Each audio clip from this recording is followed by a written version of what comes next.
The UN brokered ceasefire in Syria is clearly not working, Patrick. How much is this due to that foreign involvement that some are claiming is coming from the Gulf states and other countries?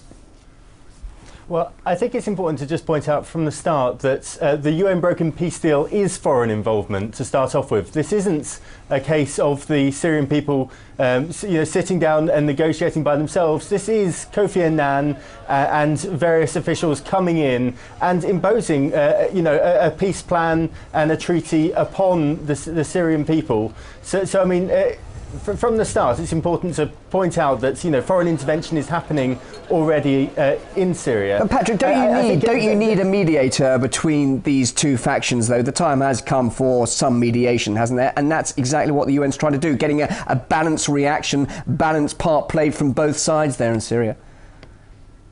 I think one of the problems with the Annan peace plan from the start is that it's fetishised peace over really trying to allow the Syrian people to resolve the issue. In many ways, in the UN coming in this way, it's distorted the conflict. It's bottled up a lot of tensions that, often do have to try and resolve themselves in some quite unpleasant ways sometimes. It is, unfortunately, as we've seen in the Arab Spring last year, only through struggle of the people in those countries that can really bring about lasting change and the necessary battle of ideas about how Syrian society could take place. You can't always just sit all the parties round a table. In particular, you can't in Syria, because it's very hard to know exactly what constitutes the opposition, and it's a very fragmented opposition. And I think that's one of the reasons why it's very hard to exactly pin down what happened with these explosions and who's responsible for them.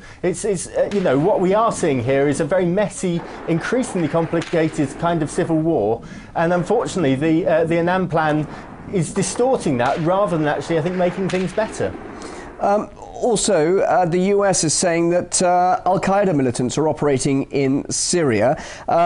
Obviously, the US has been stirring up anti-Assad sentiment, saying that they would like to see a regime change there. Do you think, in fact, Washington's actually playing in the hands of Al-Qaeda with this? Well, in some ways they are. I mean, Al-Qaeda hasn't had a history really of terrorist attacks in Syria. I think America likes to use the kind of the bogeyman or the spectre of Al-Qaeda to its own interest to a certain extent, and to kind of play that up. Whether or not that is the case in this situation, it's a little bit harder to tell. Certainly, there's a tendency from Assad, which you can understand, to now cast these situations as very much terrorist attacks rather than an organised body of individuals that are trying to fight in a civil war or for democracy and freedom in Syria. But it's as I said, it's very hard to understand exactly who this opposition is, exactly who brought about these attacks. The blame game is going on at the moment. There's a lot of fingers being pointed, and I think actually, in many ways, the response is about who is likely to be to blame for this. Whether or not it's Assad's forces, as some people have suggested, whether or not it's Al-Qaeda, whether or not it's a breakout group from the Free Syrian Army, tends to say more about the people commenting on the issue than it necessarily does about the situation on the ground. You said earlier this is a matter. You said earlier this is a matter for the Syrians to sort out, and there's no excuse for this sort of foreign intervention we're seeing at the moment. But we are seeing, are we not, a humanitarian crisis unfolding very similar to what we saw in Libya, and that, of course, prompted that NATO-led intervention. Why aren't we seeing the same now, based on that humanitarian reason? Well, I mean, one of the reasons why it certainly shouldn't be the case is that Libya is no better off now than it was under Gaddafi. What you've effectively got in Libya now is a vacuum with a cherry-picked government by the West, and Libya's splintering off into city-states. They're no closer towards being able to determine their own futures and really have a free society in Libya than they did, a year or so ago. And I think, people know that Syria is a much larger country. There's much more kind of warring factions. It could become internationalised far more than Libya.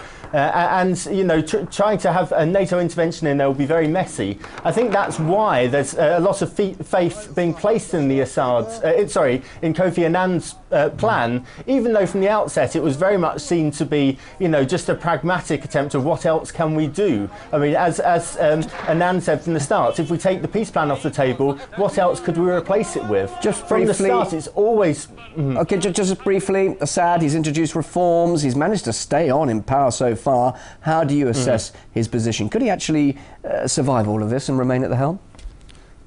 I think one of the things, now we have the monitors on the ground, the UN monitors on the ground in Syria. Effectively, they are getting much better at building up effectively a dossier of information about what Assad is doing.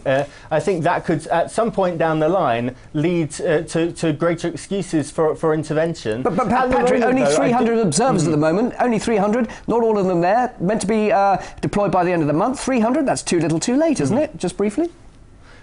No, it's 300 too many. I don't think that the UN observers should be meddling in the business of Syria whatsoever. So no, I disagree with that point. I think in terms of the future of Assad, what these peace plans are doing, in fetishising peace over a resolution of the conflict, they are effectively saying, you know, we need stability, even if it means Assad can remain in power. And I think that's deeply problematic. Patrick Hayes, thanks very much indeed for your thoughts. Reporter for online British magazine Spite, live in London. Thanks for your time.